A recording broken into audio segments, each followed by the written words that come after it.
नमस्कार दोस्तों। आज हमारे पॉडकास्ट में जो शख्स हैं, इनको बुलाने के पीछे एक मंशा रही है और मंशा ये जुड़ी हुई है हमारे पिछले पॉडकास्ट में, जिसमें फंस गए गणेश शर्मा। उसमें एक नाम सामने आया था जो था आशीष सिंह जी। आशीष जी आज हम लोगों के बीच में है, वो अपनी सफाई आज अपने शब्दों में देंगे।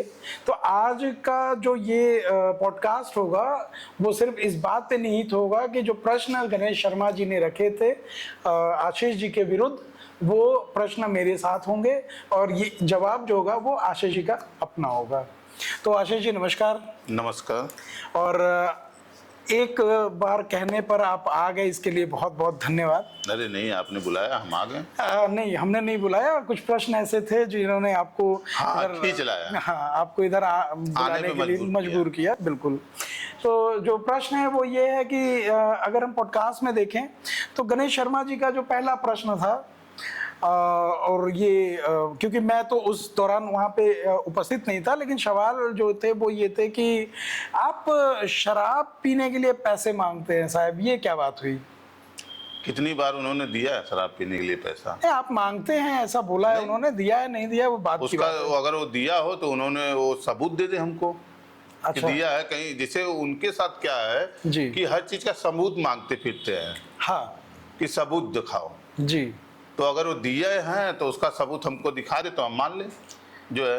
अच्छा, तो नहीं, मैंने पैसा मांगा भी होगा तो अपने जो है कि जितने पदाधिकारी हैं अगर कार्य करें कोई बड़े कार्यों में उनके व्यक्तिगत खर्चों के लिए भाई मांगेंगे, क्योंकि हमारी भी उस पर पूरी हक है। हाँ ठीक है।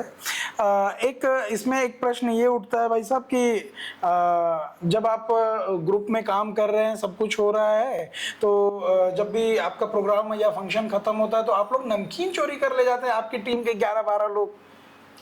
नमकीन और बिस्किट चोरी, हाँ, ये मतलब एक छोटी सी चोरी का लगाया था जी। चूंकि इसका उद्देश्य था कि हर कार्यक्रमों में इन्होंने अपने वक्तव्य में बोला है कि ये लोग आते थे लेकिन समय से पहले चले जाते थे। हाँ, आपने सुना होगा इस चीज को। बिल्कुल मैंने तो सुना है। कहने का मतलब ये था कि हर बार ये होता था कि लास्ट में बचता था तो सारी चीज बटोर के ये लोग लेके जाते थे। तो एक कोई कार्यक्रम था जिसमें बचा नहीं। अच्छा। ये लोग को मिला नहीं। अच्छा। तो हजम नहीं हुआ तो ये उसकी इल्जाम हमारे ऊपर डाल दिए कि नमकीन चुरा ले गए, बिस्कुट चुरा ले गए। लेकिन उससे ज्यादा प्रोग्रामों में तो इन्होंने नमकीन बिस्कुट को छोड़िए क्या क्या चुरा के ले गए, हम आपको क्या बताएं। मतलब एकदम बिल्कुल। 3 और फंक्शन हो चुके हैं। हाँ, 3 फंक्शन क्या, कई फंक्शनों में 3 तो बड़े फंक्शन है ना, 4 जी। उससे छोटे छोटे फंक्शनों में अच्छा, जो बस्ता लास्ट में जाते थे सब पूरा एकदम सफा करके जो है। चलिए वो छोड़ते हैं, ये तो मतलब क्या ही छोटा छोटा मुद्दा है नमकीन, और ये क्या ही हम लोग पूछ रहे हैं। एक बड़ा मुद्दा है जो ये प्रश्न मैंने शर्मा जी से भी पूछा था।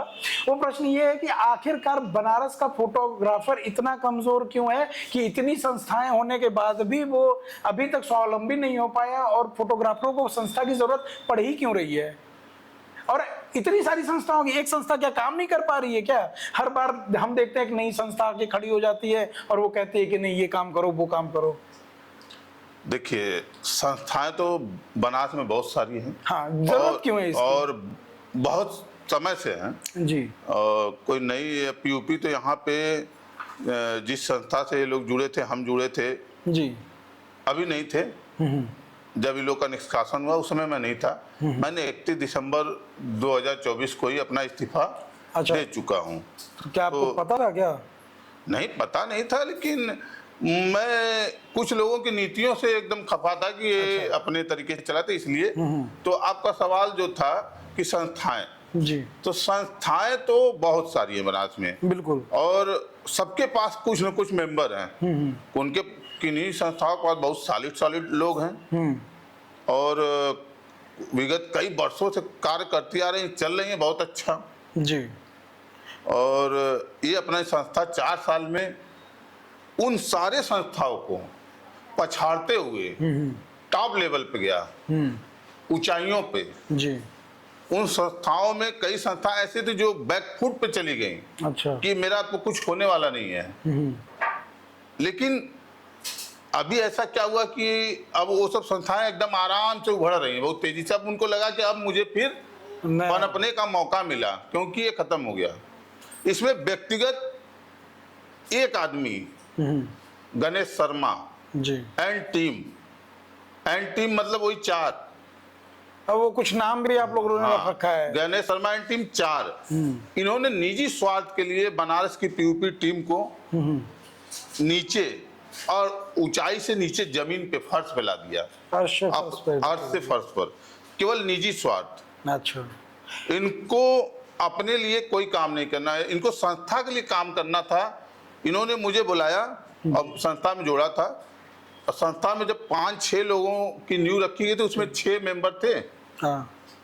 5-6 आप भी थे उसमें? हाँ जी। उस मेंबरों से 5 लोगों की संस्था शुरू हुई। 1 महीने में के अंदर 28 दिनों में फोटो उत्सव 1 हुआ और करीब 75 से 80 मेंबर जुड़े थे। ठीक है, तो इसमें एक सवाल और बनता है कि अभी हाल ही में मेरी बात हुई और दिनेश चंद वर्मा जी से, उन्होंने आपको ऑफर किया है वापस से पीएयूपी ज्वाइन करने के लिए और बनारस टीम की कमान संभालने के लिए। हाँ, तो आप क्यों नहीं पूरी कमान खुद ही संभाल लेते हैं और सारा काम फिर से कर लीजिए? नहीं, ये हो गया थूक। नहीं, आप तो फ्री हैंड हो जाएंगे ना सर। फ्री हैंड नहीं होना है ना मुझे। मैं संस्था से कभी जुड़ना ही नहीं चाहता था। अच्छा। किसी बतौर संस्था में मैं मेंबर या पदाधिकारी अगर बनारस में रहा हूं तो ओनली पीएयूपी में ही रहा हूं। तो पीएयूपी में ही, जैसे होता है कि हो सकता है मिसअंडरस्टैंडिंग की वजह से आपको निकाल दिया गया या आप छोड़ दिए या जो भी चीजें हुई, इन सबों के दम नहीं है कि हमको निकाल दें। मैं समझ रहा हूँ, आप सही कह रहे हैं कि किसी में क्या क्षमता होगी। भाई आपने खुद से छोड़ा, तो मैंने अब खुद से वापस छोड़ा। अगर ये आप सब खुदे लात मार के निकाले गए। अच्छा, नहीं, अगर मेरे कहने का मतलब है अगर पद आपको वापस मिल रहा है तो आप फिर से एक्सेप्ट कर लीजिए और मैंने पद यूनाइट के लिए करिए। काम नहीं किया। आप फोटोग्राफरों का हित तो चाहते थे। लेकिन एक टीम जब मुझे दिखी, जैसे जब 5 लोगों की टीम बनी जी। उसमें अच्छे लगे मुझे कि हाँ ये बंदा अच्छा, इनके साथ काम करना। शुरू के कुछ दिन अच्छे लगे, अच्छा, सालों अच्छा लगा कि नहीं ठीक चल रहा है जी। तो मैं काम करता गया। ठीक है। मैं अकेले ये सब पंचायतों से दूर रहने वाला आदमी 25 सालों से फोटोग्राफी में हूँ, लेकिन मैंने 25-30 सालों से कभी संगठन का कभी संस्था का कोई सदस्यता नहीं ली। अच्छा। किसी भी जो है। हाँ, कोई संगठन अगर अपने से, जैसे आप ही है, आपकी संगठन चलिए, आपसे हमारा बहुत अच्छा पट रहा है, हाँ। आप बोले जुड़ जाइए, मैं नहीं जुड़ा, लेकिन अपने पास से मेरा रजिस्ट्रेशन करा दे रहे हैं आप, तो ऐसे हुआ मेरे साथ। अच्छा। लेकिन मैं कभी उनके कार्यक्रमों में नहीं शामिल हुआ नहीं। लेकिन यहाँ पे मैंने एकदम जो है कि जी जान लगा के मेहनत की, काम किया। और जुड़ने, जो आपने क्या सवाल था आपका कि आपको ऑफर मिल रहा है? बिल्कुल आपको नहीं, मुझे आया था इनका ऑफर, लेकिन मैं संस्था को अकेले चलाने के लिए और संस्था में किसी पद के लिए तो कभी जुड़ा ही नहीं था। पद तो ये लोग देते गए कि ये पद पे रहिए, इस पद पे। नहीं, आपको बहुत सारे पद मिले थे। आप मंडल प्रभारी भी शायद रहे हुए हैं। हाँ। और मंडल प्रभारी होते हुए भी आपने बहुत काम नहीं किया क्योंकि मंडल में आप घूमे ही नहीं थे, ऐसा भी सुनने में आया। क्यों नहीं घूमे थे आप? ये असल बात क्या था कि यहाँ पे इन लोगों को जो है कि मैंने इनको बोला कि भाई अब जब मैं कुछ दिन पहले, करीब 1.5 से 2 साल पहले एक निजी संस्था ज्वाइन कर लिया। अच्छा। तो मैं इनसे बोला कि अब हमारे पास समय नहीं है, मैं इतना समय नहीं दे पाऊंगा। तो इन्होंने बोला कि आप रहिए टीम में, आप टीम में रहते हैं तो मजबूती रहती है, आपको कोई पद दे दिया जाएगा। देखिए, मुझे संगठन और संस्था में संगठन के जो है कि पदाधिकारियों का क्या रोल है, क्या चीजें हैं, इस विषय में बहुत ज्यादा गंभीरता से जानकारी नहीं थी, क्योंकि मैं राजनीतिक बैकग्राउंड से नहीं हूँ। अच्छा। और वो हैं क्या? अरे वो सब मजे हुए, आज से इस सब में पड़े हैं। अच्छा। पेशा है, ठीक है। नहीं, क्या ही बात कर रहे हैं, पैसा है। हाँ, तो कहने का मतलब ये था कि मैं जुड़ा, इन्होंने जिस पद पे बैठाया ये नाम चलो हो गया, मुझे उसको जानना है। लेकिन आप अगर मुझे जोड़े तो आप बताएंगे भी तो। अच्छा। कि आपका एक कार्यभार बनता है। तो ये क्या कहते थे, आपने कभी पूछा नहीं, तो मुझे जरूरत नहीं समझ में आई पूछने की। और आपको आप पे भी एक इल्ज़ाम कह लीजिए वो ये है कि आप बरगलाते हैं आप भी लोगों को। आप पीएयूपी के दिनेश चंद्र वर्मा जी को आपने बरगलाया है और उनसे कहा है कि मेरे पास सबूत है, और आप इन लोगों के ऊपर वित्तीय अनियमितता का लांछन लगाइए, और वापस से आपने सबूत नहीं दिया, और इस नहीं। चक्कर में दिनेश चंद्र वर्मा जी गाली खाए। दिनेश चंद्र वर्मा जी गाली खाएं तो गाली कौन दिया? गणेश शर्मा जी ने गाली दिया। हाँ। और वो उस गालियों का प्रयोग किया जो एक सोशल मीडिया प्लेटफॉर्म पे नहीं होनी चाहिए थी। हाँ ठीक। बिल्कुल जी। इनकी करीब उनसे 15 दिनों से बातचीत चल रही थी। अच्छा। और वो सब छोड़िए, पहले ये बताइए एक ही इन्होंने मेरा नाम क्यों दे दिया? आपका नाम इसलिए दिया क्योंकि बनारस में शायद आपने ही वो बोला था इन लोगों के ऊपर वापस से इल्जाम वगैरह लगाया था, और दिनेश चंद्र वर्मा जी आपसे बात किए थे। आराम ने इन्होंने, जब मैं संस्था छोड़ चुका था जी। तो जब इनको पीयूपी छोड़ना था जी। तो ये मेरा नाम क्यों दे दिए कि आशीष जी से बात करिए, आशीष जी बनारस की टीम संभालेंगे। इन्होंने नाम दिया है? मुझे नहीं लगता कि इन्होंने रिकॉर्डिंग है मेरे पास। इन्होंने- आपके पास हाँ, proof है? पूरा टोटल प्रूफ है।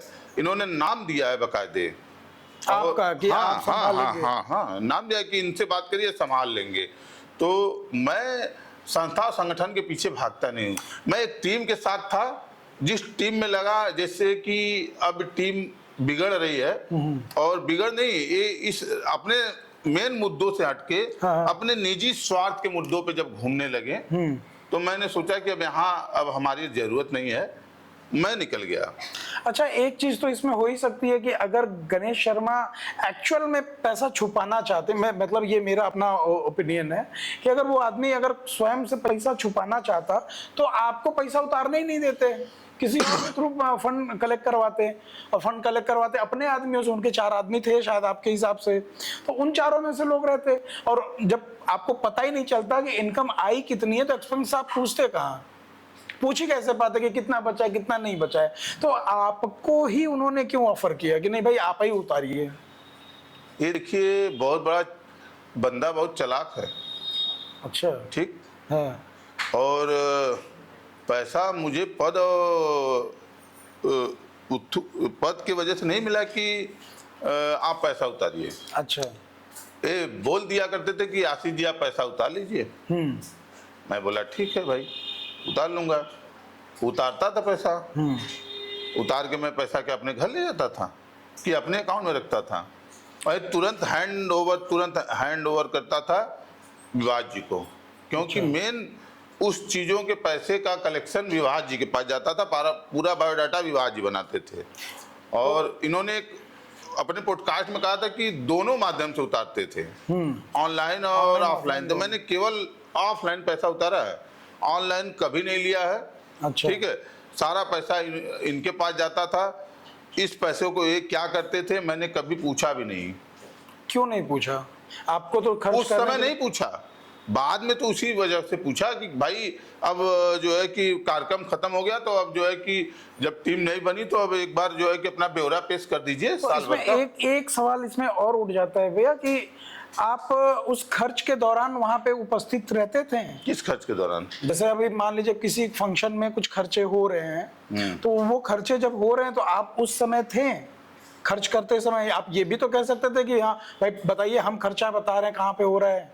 क्योंकि आपको कोषाध्यक्ष का वो पदभार दिया जा रहा था और शायद आपने एक्सेप्ट नहीं किया था। कोषाध्यक्ष का पदभार जो दिया जा रहा था वो मेरे दबाव में बनाने की वजह से। तो आप ले लेते, क्या दिक्कत है? नहीं, मेरे पास इतना टाइम नहीं था कि मैं कोषाध्यक्ष का पद संभालूं। और दूसरी चीज जी। क्या नाम रे, कोषाध्यक्ष का डिमांड साल 1.5 सालों के बाद ही शुरू हो गया। यहाँ तक कि मैंने राय दिया, लास्ट में फाइनली हम लोग की एक मीटिंग हुई जिसमें बहुत बड़ा मुद्दा उठा। तो उस समय यही हुआ था कि 2 लोगों के नाम से एक ज्वाइंट अकाउंट खोलिए, ताकि क्या पैसा आ जा रहा है, क्या पैसा खर्च हो रहा है, ये पता चले। और जो आप बोले कि जो पैसे खर्चे करते थे तो आप वहां थे जी। ये लोग किसी भी प्रोग्राम में किसी भी पदाधिकारी को अच्छा। कभी ये नहीं बताते थे कि ये बैनर लगने वाला है, ये व्यवस्था होने वाली है, ये करने वाले हैं। अच्छा। और जब वहां आदमी पहुंचता था तो चौंक जाता था। इस मुद्दे पे भी काफी लड़ाइयाँ हुई कि हम लोग अगर 100 लोगों को 50 लोगों को इनवाइट कर रहे हैं अपने जो मेंबरों को, बिल्कुल बिल्कुल। तो पूछते हैं कि भाई क्या व्यवस्था है, क्या अरेंजमेंट है, कौन सी कंपनियां आ रही। यहाँ तक कि कंपनियों का डिटेल भी नहीं देते थे लोग। अच्छा, आप लोगों को पता नहीं कुछ होता नहीं, था पदाधिकारियों को कुछ नहीं पता होता था कि कौन कौन आ रहा है, कौन नहीं, कोई इसका ग्रुप में कोई डिस्कशन नहीं होता था। ओनली 27 लोगों की टीम फाइनली लास्ट में बनी थी, अच्छा। जिसमें इन्होंने केवल उनको यूज किया अपने स्वार्थ के लिए, और पिछले 4 सालों से यूज कर रहे थे अपने स्वार्थ के लिए। इनका काम था कि पदाधिकारियों को जब एक नया प्रोग्राम शेड्यूल सेट हो जाए तो इनको कार्यक्रम बांट दे कि भाई जो है कि टेबल कुर्सी का मैनेजमेंट ये देखेंगे, लोगों की एंट्री ये देखेंगे, ये काम ये करेंगे। बस उनको बुलाया जाता था उनको काम कराने के लिए, और उनको कोई कार्यक्रम की जानकारी नहीं दी जाती थी सिवाय इस 4 लोगों के 5 लोगों के बीच में। 5वां नाम मैं इसलिए ले रहा हूं कि बड़े प्रोग्रामों में अनीश जी आते थे, जो अनीश अरोड़ा जी। अच्छा। जो पूरी होर्डिंग का काम देखते थे, तो उनको जानकारियां होती रहती होंगी, हो सकता है केवल होर्डिंग की जानकारी स्टार्टिंग से जुड़े हुए हैं शायद। हाँ, वो तो इन लोग के पुराने अच्छा साथी हैं। चलिए, प्रोग्राम से एक बात याद आती है भैया कि फुटोत्सव 4.0 उसको आप रोकने के खिलाफ में, मतलब समर्थन में थे कि वो नहीं होना चाहिए, क्यों? मैं रोकने के समर्थन में नहीं था जी। इन लोगों की कुछ नीतियां, कुछ बातों की वजह से मुझे रोकने पे विचार बना। अच्छा, अब पूछिए क्या क्या प्रोग्राम ये था कि पिछले 3 फोटोत्सव हुए, हाँ, जिसमें बनारस की टीम ने पूरा मेहनत करके फोटोत्सव को जो है कि संपन्न कराया, ठीक, बहुत अच्छे से। इस बार जब फोटोत्सव होने वाला था, हाँ, तो ये फंड वाला मुद्दा चला कि पारदर्शिता लाइए, पारदर्शिता लाइए मेरे तरफ से और कई लोगों से। होता क्या था कि मेरे साथ कई लोग थे, लेकिन कोई सामने आके बोलना नहीं चाहता था। तो भैया आप पुराने, आप बोलिए, मैं वो पारदर्शिता लाई। तो वहां पे ये लोग क्या कर दिए कि ये प्रोग्राम जो है जी, बनारस की टीम का नहीं है, ये प्रोग्राम जोन का है। अच्छा, ये पिछले, और ये अपने पीछे रिकॉर्ड में दिखा भी देंगे कि ये जोन का प्रोग्राम था, लेकिन ये कभी जो है कि साबित नहीं किए कि जोन का है। खटवाते थे लोगों को, पदाधिकारियों को। इसमें हम बना, जब जोन का प्रोग्राम है तो जोन से भी लोग आए ना, जोन वाले काम करे। हमारे पिछले 3 साल हमारी टीम जो 11 लोगों ने इस्तीफा दिया था, जिनको इन्होंने ब्लेम किया, वो पिछले 1st, 2nd, 3rd तीनों में इनका मेन काउंटर, रजिस्ट्रेशन काउंटर देखे हैं बैठ के। उस समय वो न मेंबर थे पहले साल, अच्छा, दूसरे साल मेंबर थे, तीसरे साल मेंबर थे, इस बार पदाधिकारी थे। और इस बार पदाधिकारी होते हुए भी उन्होंने कोई सेवा नहीं दी, केवल इनके इसी कारणों से। अच्छा, जब आपका प्रोग्राम जोन का है तो मैंने इसका विरोध किया कि जब जोन का प्रोग्राम है तो जोन से आदमी बुलाइए, हम अपने टीम को क्यों लगाएंगे इसमें? तो इसमें फिर कुछ समय के लिए PAUP ग्रुप बनारस का सस्पेंड किया गया था। हाँ, तो ये फिर वो कोर टीम को सस्पेंड किया जाए। अच्छा, एक मैसेज डाला गया था कि कोर टीम को भंग की जाती है। अच्छा, तो उसको फिर से सही करने के लिए आपने माफी मांगी थी? हाँ, मैंने माफी इसलिए मांगी जी, कि माफी मांगने का सबसे बड़ा कारण ये था कि मेरा मुद्दा उठ रहा था, इसमें कोई बोला नहीं, ठीक। और जब मैं वहां पे इन लोगों से बात, मेरा मेन वहां मैटर बस सेम था कि मैंने इनसे बोला कि जब आप 27 लोगों की कोर टीम में जी, सारा डिसीजन खुद से करना है, अच्छा, ठीक, सारा डिसीजन खुद से करना है, जी, ये काम आप करेंगे, वो काम आप करेंगे, तो फिर कोर टीम को बना के क्यों रखा है? आप डिसीजन लीजिए और अपना काम करिए। क्यों 27 लोगों का समय? इसके लिए इन्होंने क्या करते थे, दीपक को जानते होंगे, यहाँ एक स्टूडियो था पड़िया में, रेस्टोरेंट। इसके रेस्टोरेंट पे 8-8 घंटा, 6-6 घंटा मीटिंग चलती थी। अच्छा, और उस मीटिंग में जितने मुद्दे उठे हैं, उस मुद्दों को कभी भी इन्होंने अमल नहीं किया है। तो मेरा इनसे कहना यह था कि अगर उस मीटिंग में वो मुद्दा उठाते तो 6 घंटा 8 घंटा पदाधिकारियों का समय, पैसा बर्बाद करना। तो मैंने उस समय यही मुद्दा उठाया कि आप जो है, अगर कोर को केवल यूज करना चाहते हैं तो भंग, जो है कोर टीम भंग कर दीजिए। नहीं तो मैं आपको करने नहीं दूंगा। तो इन्होंने क्या किया कि मैसेज डाल दिया ग्रुप में ठीक। कि हमको टीम को भंग की जाती ठीक है। है। तो मैं इनके पास गया, रात को 11 बजे में गया उनके पास और इनसे बोला कि भैया मेरे वजह से सबको ये ना लगे कि क्या नाम रे मैं मेरे वजह से टीम जो है भंग हो गई। और मैं उसी दिन से सोच लिया था हाँ। कि मुझे टीम में नहीं रहना है। मैं उस 27 लोगों के लिए सोचा कि उस 27 लोगों में 26 लोगों को ऐसा ना लगे कि अपने चक्कर में ये आदमी जी। टीम भंग कर। तकलीफ सबको थी हाँ हाँ। कि ऐसे होता है, अच्छा। ये अपने आप को जो सोचते हैं। लेकिन फ्रंट पे कोई नहीं आया। हाँ, फ्रंट पे कोई नहीं आया था। तो मैं उन 27 लोगों की वजह से मैं बैक फुट पे हुआ। अच्छा भैया, एक ऐसा आदमी जो एक्चुअल में मेहनती है और फोटोग्राफर समाज के लिए अपने परिवार तक का समय काट करके, अपने पॉकेट से पैसा खर्च करके, अपना सब कुछ करके फोटोग्राफर समूह के लिए काम कर रहा है, और आप ही लोग उसके ऊपर ही वित्तीय अनियमितता का केस लगाते हैं कि भाई उसने वित्तीय अनियमितता की है। ये कहाँ तक जायज? क्या जरूरत है आपको ये सब करने की? मैंने तो नहीं कहा वित्तीय अनियमितता की है, ये तो निकाले। प्रदेश की टीम की है। प्रदेश की टीम ने तो यही कहा, और उसमें शायद कहना आप ही का था कि आपने उनको वहां तक मैसेज तो आप ही का भेजा गया था। हाँ, मुझे लगता है कि लगता नहीं है एकदम 100% लगता नहीं है। इन्होंने जो है कि संस्था के पैसे का चोरी किया है हाँ, और पिछले इन्होंने 4 सालों में, और ये कभी भी हिसाब सामने प्रस्तुत कर नहीं पाए। ये हमेशा कहते हैं आके घर देख लो। नहीं, इन्होंने एक रेस्टोरेंट का जिक्र किया था जिसमें इन्होंने बाकायदे वो हाँ, फाइल रखी थी। ये जो है कि ये पणिया पे एक रेस्टोरेंट पे इन्होंने जो है कि पेश किया था। हाँ। जिसमें था कि इतना यहाँ खर्चा हुआ, इतना यहाँ खर्चा हुआ, इतना यहाँ खर्चा हुआ, ये कमाया, ये बचा। ठीक। अच्छा, ठीक फिर है। दोबारा जब एक बार मीटिंग हुई तो उसमें से 10,000 5,000 कम हो गया कि अभी तो हमारे पास इतना बचा है। बिना कार्यक्रम के ही पैसा कम हो गया।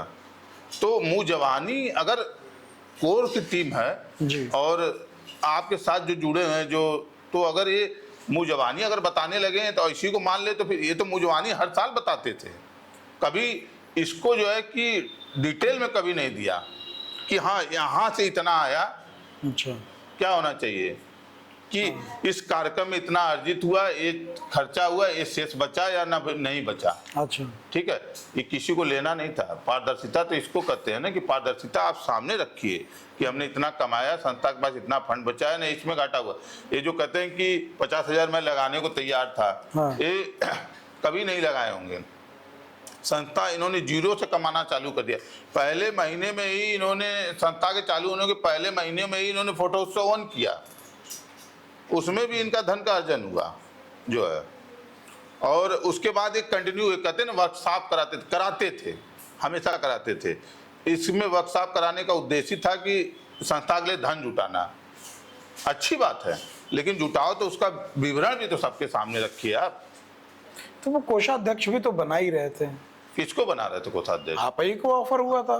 कोषाध्यक्ष हमको बनाने का ऑफर, मैंने जब उनको जिक्र किया, जी। वो बंदा ऐसा था कि अगर आप उनसे कहते कि कहीं हमको अध्यक्ष बना दीजिए, तो नहीं, अध्यक्ष आप बहुत दिन से बने पड़े हैं, आप नया अध्यक्ष कोई लाइए, तो बोल आप ही को तुरंत कहता है कि आप आइए अध्यक्ष बन जाइए। तो बन जाना चाहिए था, क्या दिक्कत होती? ये कोई बात होती है? अगर हम आपको कोई राय देंगे तो आप उस पर विचार करेंगे ना। लेकिन ये जो है हमेशा जो बंदा, अगर अभी ग्रुप में ऐसी चीज़ें हो रही थी कि एक दिन कुछ मैटर उठा, एक हमारे बहुत अच्छे जाने माने भाई ने मुद्दा उठाया तो उन्हीं को ब्लेम ठहरा दिया। अच्छा, ये शुरू से बदजुबानी में हमेशा गिरे हुए थे। जुबान कभी तो सीधा- आपकी भी बहुत बढ़िया नहीं रही है भाई साहब। आपने अभी उसका रिकॉर्डिंग भी शायद किसी के पास अगर मैं ढूंढूंगा तो मिल ही जाएगा। आपने लोगों को आप ये कहते फिरते हैं कि आप तो फला आदमी का पौवा तौलते हैं। बिल्कुल तो मतलब ये क्या, तौलते हैं। और मतलब ये कहाँ तक सही है? सही है, मैंने तो एकदम डंके की चोट पे बोला है। उस समय की लड़ाइयों में मैंने ग्रुप में डाल दिया था, सभी लोगों ने सुना भी था कि किसका किसका तौलते हैं और कौन किसका तौलता है, और आज भी तौल रहे हैं। मतलब उस समय हाँ एकदम आपको वो मतलब अफसोस नहीं है ये कहने एकदम पे? नहीं तौल रहे हैं तो तौल रहे हैं, वो तौलने वाली बात है तो भाई तौल रहे हैं। अब उनको अच्छा लगता है तौलना तो वो तौले, हम उसके लिए हम ऐतराज क्यों कर सकते हैं भाई जो है। अच्छा, ये तो अलग ही बात कर रहे हैं आप। खैर, हम एक काम करते हैं, एक गेम स्टार्ट करेंगे। हमारा ये आजकल बड़ा ट्रेंड में चला हुआ है पॉडकास्ट में। आपके सामने हम कुछ शब्द बोलेंगे और आपको एक शब्द में उसका जवाब देना है और तुरंत देना है, सोचना नहीं है बहुत ज्यादा, मेरे भाई है ना? सोचेंगे मतलब नहीं तो 3 जवाब- सेकंड से ज्यादा नहीं सोचना है सर, है ना? तो तुरंत आंसर करना होता है। तो रैपिड का मतलब यही होता है कि समय की अपनी सीमाएं होती हैं। तो सवाल मैं स्टार्ट करता हूँ। आपके सामने मैं लगभग 5-7 नाम लूंगा, आपको उसका जवाब देना है फटाफट, है ना? तो पहला नाम आपके सामने आएगा PAUP। पीयूपी बनारस में अच्छी संस्था थी, लेकिन गलत हाथों में चली गई। उसका जो मेन केंद्र बिंदु था, जो चलाने वाला, वो बंदा गलत था। जल्दी बोलना है, समय कम है। दिनेश चंद्र वर्मा। दिनेश चंद्र वर्मा जी से मेरा बहुत कुछ ज़्यादा लगाव नहीं था, उन्हें बहुत ज़्यादा हमारी बातचीत थी। उत्तम जी। उत्तम जी को तो हम जानते नहीं हैं, अभी एक नए ग्रुप में जुड़े। हाँ। वहाँ उत्तम जी का विवाद चल रहा था इन्हीं लोगों से, हाँ हाँ। तो तब से कुछ देखते हुए समझ में आ गया। गणेश शर्मा। आदमी देखने में भोला है, लेकिन इसके भोलाई पे आदमी न जाए तो अच्छी बात होगी। विभास दुबे। बहुत अच्छे आदमी हैं, गलत चंगुल में फंसे हुए हैं।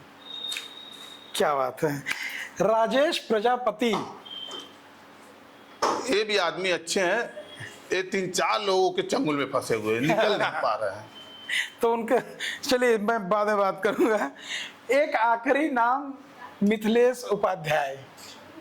ये पता नहीं कहाँ से आ गया बंदा, इसको तो मैं जानता ही नहीं था, लेकिन ये जो है ना डबा डोल वाला आदमी है। अच्छा, मतलब काफी रुष्ट लग रहे हैं। अरे ये सोचता था बंदा ना कि अब तो आपने कुछ समय बोला तो कि जल्दी खत्म करना हाँ, होगा। जल्दी खत्म ये करना। कहाँ खत्म। हाँ। एक अगर नाम ऐसे, मैं अपने बड़े प्यारे मित्र हमारे रहे हैं बिमलेश विश्वकर्मा, हाँ उनके बारे में भी 2 शब्द।